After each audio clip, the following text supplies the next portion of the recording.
శుక్లాంబరధరం విష్ణుం శశివర్ణం చతుర్భుజం ప్రసన్నవదనం ధ్యాయేత్ సర్వవిఘ్నోపశాంతయే అగజానన పద్మార్కం గజానన మహార్నిశం అనేకదంతం భక్తానాం ఏకదంతోపాస్మహే. మా ఆది యాస్త్రాలను చూస్తున్నటువంటి మీ అందరికీ కూడా పేరు పేరున నా హృదయపూర్వక నమస్కారాలు. నా పేరు వాడ్రేవు ఆదినారాయణరావు శర్మ. ఏసీఎంఏ కూడా అండి, అసోసియేట్ మెంబర్షిప్ కూడా ఉంది నాకు. అండ్ ఎంఏ ఆస్ట్రాలజీ, యాక్చువల్గా అకౌంట్స్ ఆఫీసర్ నేను, సింగరేణి కాలేజ్. ఆ పక్క పెడితే యాక్చువల్గా ఇప్పుడు మనం 20 తారీఖు జూలై నుంచి 26th జూలై వరకు కూడా ఈ వారం రోజులు 12 రాసుల వాళ్ళకి ఫలితాలు ఎలా ఉండబోతాయో తెలుసుకుందాం. అంతకంటే ముందరండి, యాక్చువల్గా మీరు మీ జాతకాలు చూపించుకోవాలనుకున్న date of birth, time of birth, place of birth ఉండాలి. మొత్తం అంతా కూడా చెప్తాను నేనే మీ ఫోన్ రిసీవ్ చేస్తూ ఉంటా. అంతేకాకుండా ఒకవేళ నిజంగా నేను షూటింగ్లో ఉన్నా, పర్సనల్ పనులలో ఉన్నా, లేకపోతే ఈ జాతకాలు చెప్తున్నా కూడా నేను ఫోన్ లిఫ్ట్ చేయలేకపోవచ్చు. కాబట్టి మీరు వాట్సాప్లో మెసేజ్ పెట్టండి, తప్పకుండా నేను అటెండ్ అవుతాను, మీకు ఫోన్ చేస్తాను. సరే అండి, ముందర ఏంటంటే మీకు నా వీడియోస్ నచ్చితే లైక్ చేసేయండి, అలాగే వీలుంటే షేర్ చేయండి. అంతగా మీకు నచ్చితే, అంతగా కదండి, మీరు లైక్ చేయడం కాకుండా, షేర్ చేయడం కాకుండా సబ్స్క్రైబ్ చేస్తే చాలా బాగుంటుందండి. సో ఈ విధంగా మనం ఈ ఆది ఆస్ట్రాలజీని డెవలప్ చేసిన వాళ్ళం అవుతాం. అంతేకాకుండా 20 జూన్ నుంచి 20 July 20th July 2025 to 26th July 2025లో ఎలా ఉండబోతోంది ఏంటంటే శ్రావణ మాసం కూడా రాబోతుంది కదా, బ్రహ్మాండంగా ఉండబోతోంది.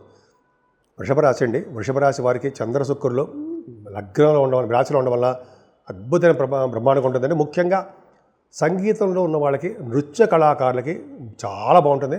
ఎప్పుడు కూడా మీరు చాలా అందంగా ఉండడానికి డ్రెస్సెస్ కొనుక్కోవడము అవకాశాలు ఎక్కువ ఉంటాయి.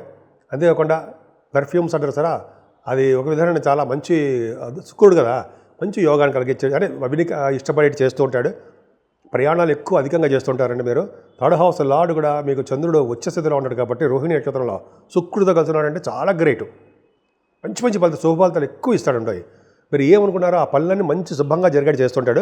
అంతేకాకుండా గజకేసరి యోగంలో కూడా మీకు ద్వితీయ భావంలో 23, 24 తారీఖుల్లో చంద్రుడు మీ రాశి నుంచి 2వ భావంలోకి వస్తున్నాడు. అంటే గురుడితో కలిసాడు. గజకేసరి యోగంలో ఉండడం వల్ల ధనప్రాప్తి బాగా ఎక్కువ ఉంటుంది. విదేశీ వ్యక్తులతో పరిచయాలు ఉంటాయి. తేజస్వి అంటారు సరే, తేజ అంటే తేజస్విలా ఉండడము, మంచి తేజస్సు కలిగి ఉండడము, బాగా రాజకీయ రంగంలో బాగా ఉండడము, పలుకుబడి విశేషంగా ఉండడము, అధికారుల చేత సన్మానించబడ్డము, అలాగే మీరు విదేశీ వ్యక్తులతో పరిచయాలు ఉండడము, అలాగే మీరు వ్యక్తిగతంగా చాలా అద్భుతంగా ఉండడానికి అవకాశాలు ఉన్నాయండి, లేకపోలేదు. పైగా గురుడు ద్వితీయ భావం ఉండడం వల్ల ఆభరణాలు ఇవ్వడము, చక్కటి భోజన వసతి కలగడము, చంద్రుడితో కలిసి ఉన్నాడు కాబట్టి, గజకేసరి యోగంలో ఉండదు కాబట్టి చెప్తున్నానండి. ధైర్యంగా బలంగా ఉండి ధైర్యంగా ఉండడం జరుగుతుందండి. ఈ విధంగా మీకు సెకండ్ భావం అసలు బ్యూటిఫుల్. ఇందాక చెప్పినట్టుగా చక్కటి భోజన వసతులు బ్రహ్మాండంగా ఉంటాయి. ప్రయాణాలు అధికంగా చేస్తారండి, షార్ట్ జర్నీస్ ఎక్కువ చేస్తుంటారు. ధైర్యం ఎక్కువ ఉంటుంది. ధైర్యంగా ప్రతి పని ముందుకు వెళ్ళిపోతుంటారు. కొత్త ఆలోచనలు మీకు వచ్చి తీరుతాయి. వాటిని కార్యరూపంలో దాలుస్తారన్నలో సందేహం లేదు. ఏదేమైనా కుజుడితో కలిసిన కేతు కాబట్టి భూముల విషయంలో కొంచెం జాగ్రత్తగా ఉండాలండి. అంతేకాకుండా కాసర్ప దోషాలు ఉన్నారు, కుజుడు ఉన్నాడు, కుజకేతులు ఉన్నారు కాబట్టి మీ తల్లిగారికి ఆరోగ్య పరిస్థితి జాగ్రత్తగా చూసుకోండి. వ్యవసాయదారులు కూడా పంటలు నష్టం రావడానికి, సకాలం డబ్బులు చేతికి అందలేకపోవడానికి అవకాశం ఉంది. ఏదైనా మీ సంతానం విషయంలో కొంచెం జాగ్రత్తగా ఉండాలి. పుత్రిక సంతాన యోగంలో విషయంలో కొంతమందికి పిల్లలు పుట్టేటప్పుడు లేట్ అవ్వడము, లేకపోతే ఆడ సంతానం వల్ల ఇబ్బంది కలగడము, అంటే వాళ్ళు పెళ్ళిళ్ళు అవ్వట్లేదనో, ఉద్యోగాలు రావట్లేదో, చిన్న ప్రాబ్లమ్స్ ఉంటాయి కదండి, అది జరగడానికి అవకాశం ఉంది. ఏదైనా స్టాక్ మార్కెట్లో మొత్తం లాసులు వస్తాయి. మీకు మీ రాశి వారికి అంటే యాక్చువల్గా 6వ భావానికి గురు ప్రభావం చాలా బాగుంది. అంటే మనశ్శాంతిగా ఉండడము, ప్రశాంతమైన వాతావరణంలో ఉండడము, శత్రు భయాలు లేకుండా, రుణ భయాలు లేకుండా, రోగ భయాల దగ్గర రాకుండా చాలా సంపూర్ణంగా ఆనందంగా ఉండడానికి అవకాశాలు ఎక్కువ ఉన్నాయి. ఎందుకంటే 6వ భావం చాలా బాగుంది. అందుకనే న్యాయపరమైన సంబంధమైనటువంటి విషయాల్లో మీకు మంచి ప్రభావంగా ఉండడానికి అవకాశాలు ఉన్నాయండి. మంచి అద్భుతమైన ఫలితాలు రావడానికి అవకాశం ఉంది. ముఖ్యంగా మీ ఇంట్లో వివాహ వేడుకలు త్వరలో జరగబోతున్నాయి. ఇంతకుముందు వచ్చే వివాహాలు అంటే దగ్గరకు వచ్చే సంబంధాలు ఆగిపోవడము జరిగింది. ఇప్పుడు నెక్స్ట్ రాబోయే కాలంలో శ్రావణ మాసంలో మ్యాక్సిమం అయిపోవచ్చు పెళ్ళిళ్ళు. అంతేకాకుండా మీ అష్టమ స్థానాన్ని కూడా గురుడు అష్టమ చూసుకోవడం వల్ల తలమంతలమ్మకు వచ్చే ఆదాయ వనరులు పెరిగిపోతూ ఉంటాయి. ఆదాయ వనరులు చాలా బాగుంటుందండి. ముఖ్యంగా మీరు సేవకాచారం ఉండడము, అదృష్టవంతంగా ఉండడము, చక్కగా సౌండ్ హెల్త్లో ఉండడం జరుగుతుందండి. ఇక్కడ ఏమైనా మీరు చేసినటువంటి వ్యాపారాలు అభివృద్ధికరంగా లాభాలు అధికంగా వస్తాయి. ఆటోమొబైల్ ఇండస్ట్రీస్, కోల్, సాఫ్ట్వేర్ రంగాలు, రియల్ ఎస్టేట్ రంగాలు, అలాగే ఫార్మా రంగము, సిమెంట్ పరిశ్రమలు, ఇలా చెప్పుకుంటూ వెళ్ళిపోతే చాలా ఉన్నాయండి. ఇవన్నీ కూడా శని కారకత్వాలు ఉండే వ్యాపారాలు అభివృద్ధి చెందుతాయంటే సందేహమే లేదు. పైగా దశమరాహు డాక్టర్స్కి బాగా పేరు ప్రఖ్యాతులు ఉంటారన్నమాట. డాక్టర్స్కి రాహు ఉండడం డాక్టర్స్ బాగా ఉంటుంది దశమంలో.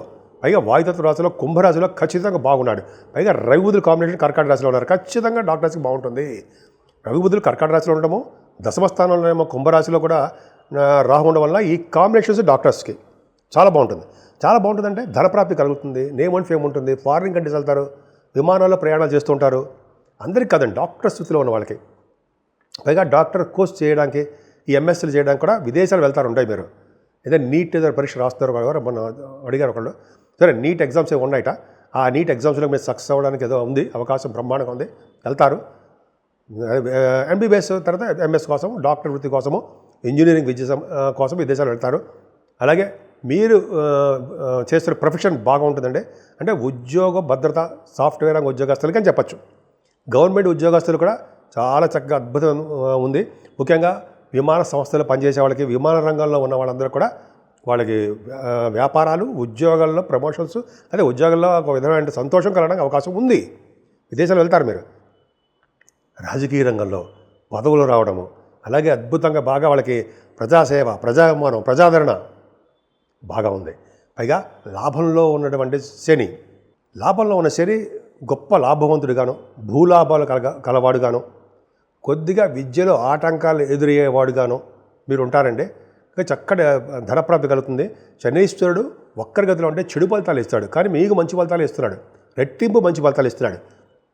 ఫార్మా రంగంలో ఉన్న వాళ్ళకి, సిమెంట్ పరిశ్రమలో ఉన్న వాళ్ళకి, రాజకీయ రంగంలో ఉన్న వాళ్ళకి, వీళ్ళందరూ కూడా సాఫ్ట్వేర్ రంగాల్లో ఉన్న వాళ్ళకి, వీళ్ళందరూ కూడా బిజినెస్ల రీత్యా, తర్వాత ఉద్యోగాల రీత్యా వ్యాపారాలు అంటారు కదా, బాగా డబ్బు కలిసి వస్తుందండి. 10th హౌస్లో రాహు, లాభస్థానంలో శని, ద్వితీయ భావంలో గురుడు వలన చాలా అద్భుతం ఫలితాలు మీకు ఉన్నాయి. మీరు రాహుకేతుల మధ్యలో ప్లానెట్స్ ఉండిపోవడం వల్ల మీరు పూజ చేయించుకోండి, రాహుకేతులు పూజ చేయించుకోండి. 23వ తారీఖుని మహాశివరాత్రి వస్తుంది. శివుడికి మల్లెపూలతోటి పూజ చేసుకోవడం వల్ల భార్య భర్తల యొక్క అనురాగ దాంపత్య జీవితం మెరుగుపడుతుంది. 12 రాశుల వాళ్ళకి మేషరాశి నుంచి మీనరాశి వారి వరకు కూడా పరిష్కార మార్గాలు, అలాగే రెమెడీసు, పరిహారాలు అంటాం చూసారా, ఇవి చెప్పుకుందాం. ఎందుకంటే ఈ మొత్తం 12 రాశుల వాళ్ళకి ఎక్కువగా ప్రభావం ఉండేది అంటే జనాలందరికీ కూడా రాహు ప్రభావము, శనీశ్వర ప్రభావం, ఇంకోటంటే కాళసర్ప దోషం. ఈ 3 ప్రభావాలు చాలా ఎక్కువ అన్ని రాశుల వాళ్ళకి ఆల్మోస్ట్ ఇంచుమించుగా ఎక్కువ అలాగ ఉన్నాయండి. శనీశ్వర దోషం కూడా ఎక్కువ ఉంది. ముఖ్యంగా రాహు గురించి చెప్పుకుందాం. రాహు ప్రభావం ఉండడం వల్ల మరణ మాత్రలు వినడము, అయితే చిన్న చిన్న ప్రాబ్లమ్స్ ఉండడము, అలాగే పీడ, అలాగన్నీ ఉంటాయి. అటువంటివన్నీ దోష పరిహారాల కోసము శుక్రవారం కానీ, మంగళవారం కానీ కనకదుర్గ అమ్మవారిని పూజించడం వలన, నిత్య సంతోషి అమ్మవారిని మనసారా పూజించడం వలన దోషాలు చాలా మటుకు పరిహారం అయిపోతాయండి. అంతేకాకుండా కుజుడు, కేతువు కూడా మనకి ఉన్నాడు కాబట్టి మనం పౌర్ణమి వెళ్ళిన చవితి పూట స్వామివారిని పూజించడం వల్ల, గరిగితో పూజించడం వల్ల, గణపతి ఆరాధన చేసుకోవడం చాలా పవర్ఫుల్ అండి. గణపతిని మల్లెపూలతో పూజించడం చాలా విశేషమైన సంపదలు, ఐశ్వర్య ప్రాప్తి, అన్ని రంగాల్లోనూ ముందంజలో ఉండడానికి అవకాశాలు ఎక్కువ. కాబట్టి కాలసర్ప దోషం పరిహారం అవడానికి అవకాశాలు ఎక్కువ. సెకండ్ పాయింట్, శనీశ్వరుడు ఒక్కరి గతిలో ఉండడం వల్ల ఆల్మోస్ట్ చాలా రాశుల వరకు కూడా ప్రబలమైన దోషకారకుడు అయిపోయాడు. అలాగా నవంబర్ వరకు ఉంటాడు ఆయన, ప్రబలమైన దోషాలు ఇస్తుంటాడు అన్ని రంగాల్లో, అన్ని విధాలుగాను. కానీ శనీశ్వరుని శాంతింపజేయాలి అంటే శనీశ్వరుడికి తైలాభిషేకాలు ఖచ్చితంగా చేసుకోవాల్సిందే.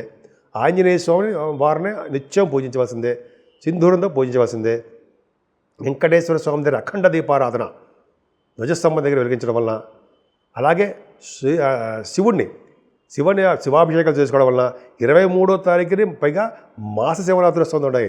ఆ రోజుని ప్రదోషకాలంలో శివుణ్ణి అభిషేకించి శివుడికి మారేడు దళాలు, మల్లెపూలతో పూజించడం వలన భార్యాభర్తలు కలిసి ఉంటారు.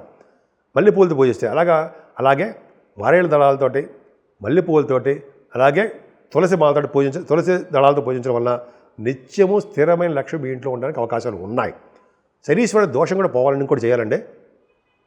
శనీశ్వరుడు దోషం పోవాలంటే గాయత్రి మంత్రం రోజు 108 సార్లు జపించడం వలన, సూర్య నమస్కారాలు చేయడం వలన, సూర్య నమస్కారాల కంటే ముందర గాయత్రి మంత్రం చేయడం వలన, తల్లిదండ్రులకి సేవ చేయడం వలన, పెద్దలకి సేవ చేయడం వలన, గురువుగారుని పూజించడం వలన, అలాగే పెద్దలని, అలాగే కొద్దిగా బీదలని, పెద్దవారిని, అంటే కొద్దిగా డబ్బు లేని వాళ్ళు అంటారు సార్, అలా వాళ్ళని ఆదుకోవడం వలన శనీశ్వరుడు వచ్చే దోషాలు చాలా బట్టి పరిహారం అయిపోయి తీరతాయి. కాబట్టి మీరు రాహు వలన, కేతు వలన, శనీశ్వరుడు వలన దోషాలు పరిహారం అవ్వడానికి ఇప్పుడు చెప్పినటువంటి ఏది చేసినా పరిహారం మీకు మంచి జరుగుతుందండి. ఏదో ఒక్కటి చేసినకుండా. కానీ 25వ తారీఖు నుంచి శ్రావణ మాసం వస్తుంది కాబట్టి మనం శ్రావణ మాసంలో ఉన్న ఉత్తమ ఫలితాలు ఎలా ఉంటాయి, అలాగే మన శ్రావణ మాసంలో పూజించాల్సిన విధి విధానాలు ఏంటో అసలు సపరేట్ వీడియో కూడా చేసుకుందామండి. సో మీ 12 రాసుల వాళ్ళకి ఈ వారం మొత్తం కూడా అద్భుతమైన ఫలితాలు కలుగుతాయని నేను మనస్ఫూర్తిగా కోరుకుంటున్నాను.